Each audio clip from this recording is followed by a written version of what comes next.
says the legal drinking age has received mixed reactions. Those allowed to sell alcohol are already crying foul, citing a loss to their businesses. To focus more on National Liqour Policy and its implications, we are joined in our Pretoria studio by Zodwa Ntuli, is the Deputy Director General in the Department of Trade and Industry. DDG, thank you very much for joining us and welcome to the program. Thank you very much, Leanne, and thanks for the invitation. Yeah, it's a pleasure. Good service we have here at the SABC. Someone straightening your chair. All looking good there, all looking good. All right, DDG, let's talk about this now, the proposal.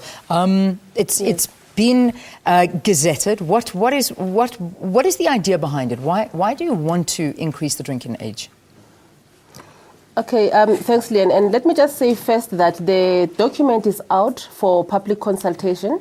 What it means is that we are expecting the public, the industry, and anybody that is interested in this subject to give us their comments by the 30th of June. That can be done in writing.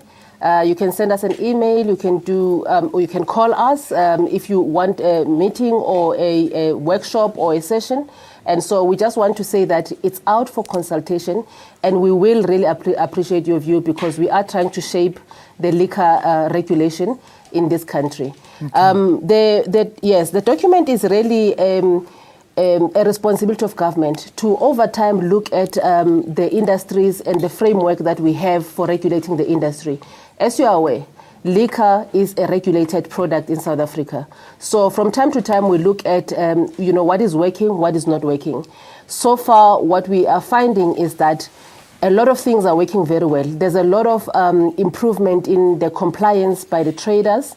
But what we are finding is that there's still a significant problem relating to alcohol abuse that is actually costing the state a lot of money, but not only the state, from a social perspective, it's costing a whole lot of people in terms of addiction, in terms of, families being affected through poverty and so forth. So that is the main area in terms of the harm that comes with the alcohol abuse. It's good when people are using alcohol properly for entertainment purposes, but to the extent that there is abuse, I think the policy proposal is saying, yes, we've come a long way. 2003, we had a legislation that controls, but we're still not seeing a lot of reduction in the abuse of alcohol. Yeah, so it's one thing to do the age limit, which is one of the proposals, because I know that this is an entire document. So, yes, we say the drinking age limit will now move from 18 to 21. The reality is we've got 14-year-olds drinking, 15-year-olds drinking, but it doesn't end here. You've actually taken it to advertising, you've taken it to shebeens, you've taken it to the selling time for when there should be a curfew and stopping selling alcohol. So there's really it's quite a big document that we're talking about. So take us through a little bit more about this, how it's going to work and what some more proposals are. Okay, I must explain again, Leanne, that the issue around the trading hours, for shebeens, for taverns, for nightclubs and all of those people, those have already been finalized in February. There's a document that was published, the norms and standards, that indicates what are the trading hours across the country.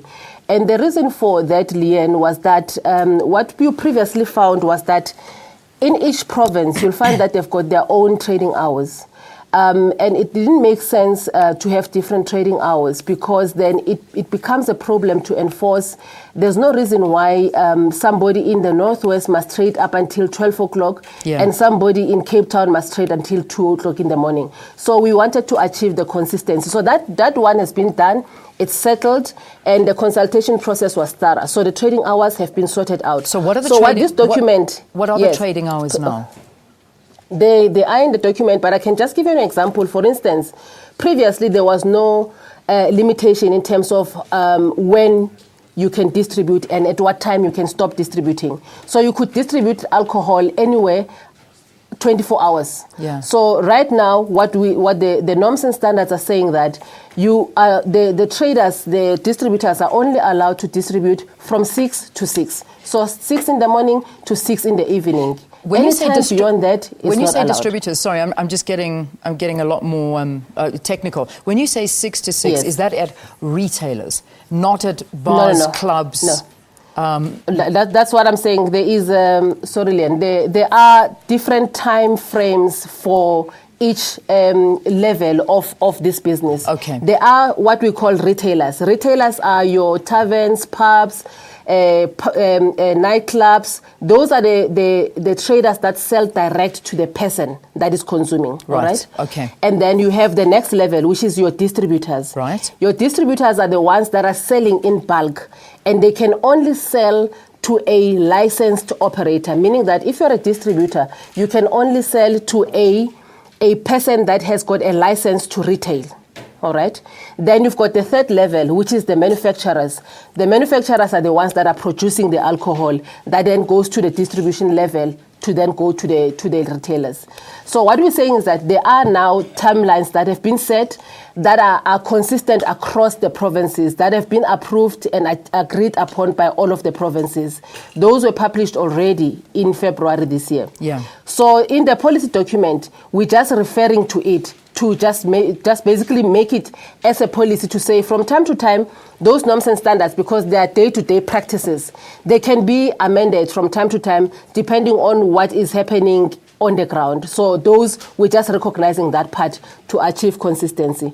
But the second level of this document talks to the contribution of the industry to deal with the harm that comes with the product that they are dealing with. Yeah. So it talks to the manufacturers, it talks to the distributors, how is it that they're going to contribute or how they should be contributing. But I think what I must mention, Lian, is that previously we had been allowing self-regulation in that space, to say that if you're a manufacturer of alcohol or you're a dealer in alcohol, basically in liquor, you need to be able to ensure that you also contribute to fighting the abuse thereof or the harm that comes with it.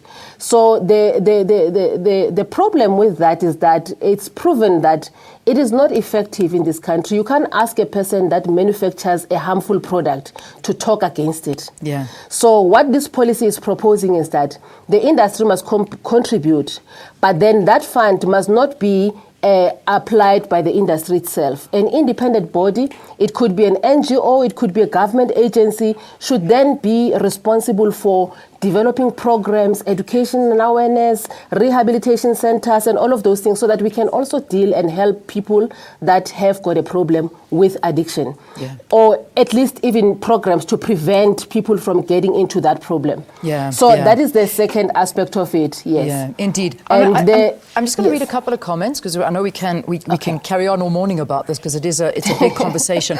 But I think to get a sense of what South Africans are feeling all about this, we've got some comments coming through. Sinan Hlanhla saying it actually won't make a difference. People will still drink, kids will still drink. Kazlan saying, I agree with government as I am way over 21 years already. Another one, Nduduzo, saying, I don't agree, it won't make any difference. Our government has failed us. These young kids will drink anyway. And then Alan goes ahead and says, the incompetent government can't even enforce basic traffic rules. Look, I understand skeptics out there, I do. But the reality is we need help. We do need help, because when you look at most of our hospitals are full of people that have been hurt in some form that are related to drinking. Birth defects, it is got to do with drinking. How, and please, if I can ask you to answer very quickly, how are we going to police all of these new regulations that you are planning to enforce? All of these new regulations are being policed by the various provincial bodies. There are provincial liquor boards, and then there's the National Liquor Regulator, which is looking into all of the aspects of distribution and manufacturing. So they will look into that. But also, what we are doing is to increase the capacity for inspections, to attend quickly to some of the concerns that are coming from the public, especially for those operators that are within residential areas. Yeah. So we do think that, government must put a lot of effort in the resources that should be applied to deal with this situation. But we are hopeful that a two-way approach to this, that there should be a responsibility on us as people that are consuming, but another responsibility should be on the trader that is actually supplying this, because we're not dealing with just any other commodity. You're not buying clothes, you're buying a harmful substance. So it's a two-way relationship that we are encouraging. Indeed. Thank you for talking to us. Thanks for clarifying a couple of issues for us. Zodwa Ntuli is the Deputy Director General in the Department of Trade and Industry, talking about the National Liquor Policy and government's plans to raise the drinking age limit from 18 to 21, but also a lot of other rules to be implemented for retailers and for shebeens, also from where a drinking place can be in the vicinity of a school. So it's really tightening these things. We've got Rob Byrne on the line. And I mean, Rob, when you hear things like this must actually warm your heart, because the amount of accidents and, when I look at statistics, it basically says that according to documents, a third of all hospital admissions in South Africa are alcohol related, and I imagine that's got to do with road accidents of some sort.